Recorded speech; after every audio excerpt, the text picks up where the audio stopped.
Hello and welcome to Dubai Trains. Let's do a layout tour of my own layout, the official Dubai Trains layout, after the intro.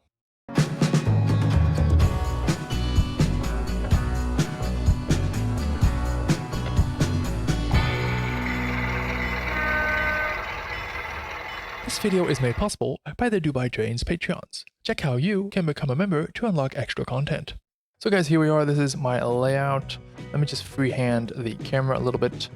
I haven't done a layout tour in a long time, and I think I have a lot of new subscribers, so I thought let me just do a quick update of what's been going on and just explain my layout a little bit. As you see, it's in this somehow communal area. We have staircase behind me and then some doors over here. And because it's in this communal area, as you see, it also has to look quite nice, had to look quite nice quite quickly. I solved that problem by building the layout on these IKEA cabinets, as you see. So the railroad, it is a point-to-point layout. And I like switching a lot. This is not the first layout I built, and it's definitely not going to be the last one. So I chose point-to-point because I just want to switch. I didn't want any continuous running when I built it. So what we're looking at here is basically we have four villages. We have Asheville, that's up here. And then all the way around the bend, we come around and we go here to Bucks. Bucks is on the same level as Asheville, and Bucks is also switched from Asheville because it's so close to it. And then we go down a grade. If I can show you that, yeah, you can see it well here. So we go down this grade right here, and then we go all the way through the tunnel there, underneath, come out of the tunnel right here in the bottom, and then we have the longest straight-ish stretch, and then we come here into Connellsville. So Connellsville is lower than Asheville, so you can see it as well right here. Got Asheville right up here, and then Connellsville is right there. And we had to duck down here. This is even lower. This is this right one spot right here. You actually have 3 levels. So the one that we just duck down, Asheville, and then all the way up here is Dalton. Because if you see, this is Connellsville right here. So basically you do a 180. There's some switching wiggly bits in the middle, and then from there we go all the way around, go behind the backdrop, and then come up here, and then arrive at Dalton. So in the video after this one, I'm going to go through how I operate the layout and how I actually designed it and what the purpose is of every single track on the layout. So do stick around for that one. One thing I want to point out is that this entire layout, everything I did, is one giant experiment. I mean, I'm a perfectionist by nature, but I just put it in my mind that everything I want to do, everything's going to be wrong, everything's going to be experiment, and if I don't like it, I can always just rip it out. So you can see that here, for example, in the ground texture and the foliage, there's like 3 or 4 different types that I did, just to have a look at what do I like and what do I not like. So this whole area, I actually don't like it. I don't like it at all. I don't like there's so much grass right here. There should be, I don't know, a different color. I don't like the color. I don't like how I did it. But I learned a lot from that. I don't like how I patched it. I don't like any of that. But it's all fine because it's an experiment.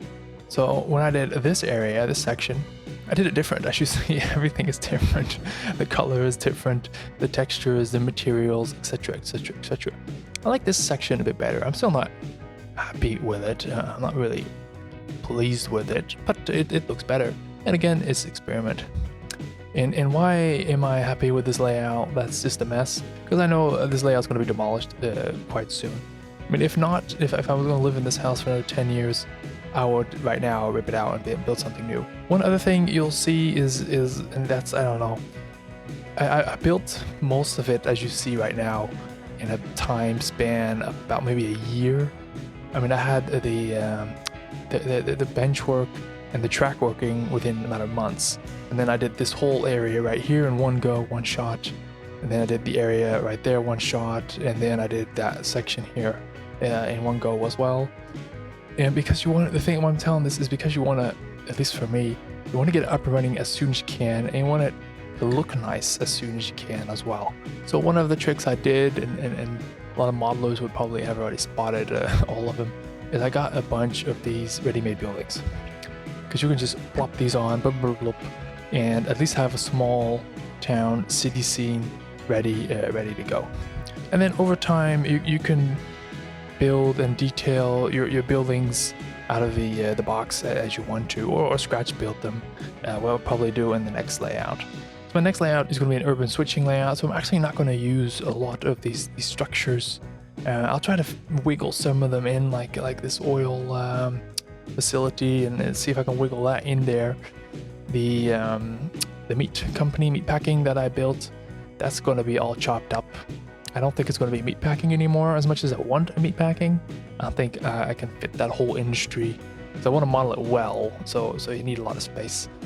So I'll probably chop this up, and I'm going to be part of the brewery, chop it in half, elongate it, and that'll be a nice brewery building as well, where they can load and offload the kegs and bottles. And same with this cooling tower. This is way too large, way too large. This is more for a massive terminal. So I don't think I'm going to use it, or maybe I'll use it and then tell some history there that it used to be a big terminal one day, but it's not anymore. This is one of the new additions. I totally scratch built this bridge right here. It's still loose. I keep a lot of my scenery loose actually. I'm not glued 100% into place. For one, because I'm going to rip the layout, tear it down, and for two, for cleaning. It's way easier to just take this off, clean this item separately, and then clean the tracks underneath.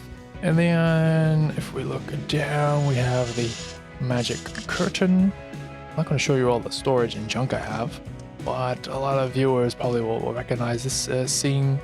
So what do we see here? Control system. You got to try to keep it a bit organized. So we have the power down below, and the transformers down below.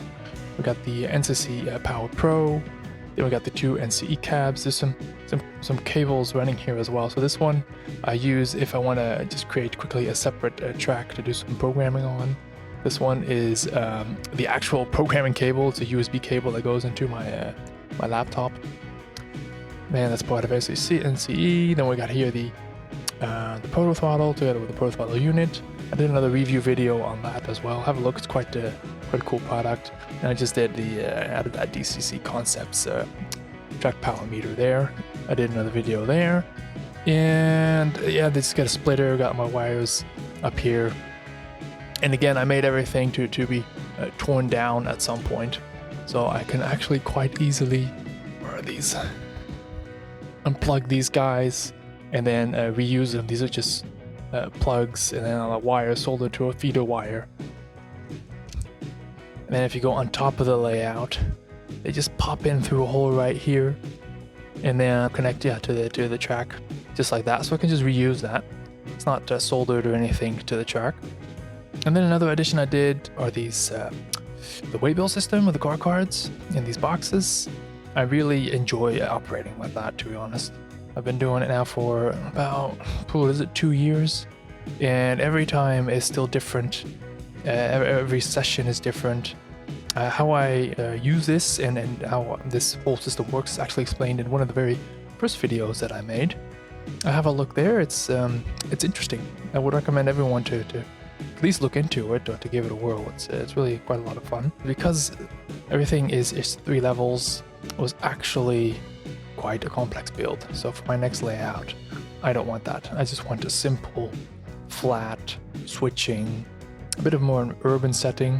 As much as I love greenery, and as much as I learned from all these experiments here, I don't want that much of a bushy feel, because when the train moves through it, I notice I don't get a lot of satisfaction from that. I don't want to waste too much space on that. So now let's go to the layout design and how I operate the layout.